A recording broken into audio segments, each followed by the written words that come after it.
Hey everyone, for this problem we're going to multiply 23 times 48, okay, using an area model.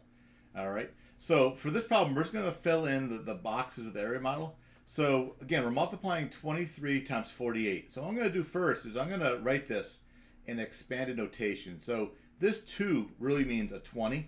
So let me come over here and grab a pen. So this is really 20, right? Plus 3, which gives us 23, okay?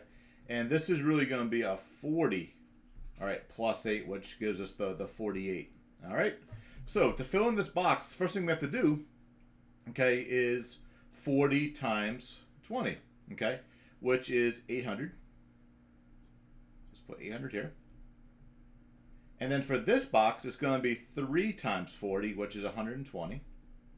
So 120 goes in this box. All right. The yellow box is going to be 20 times 8, which is 160.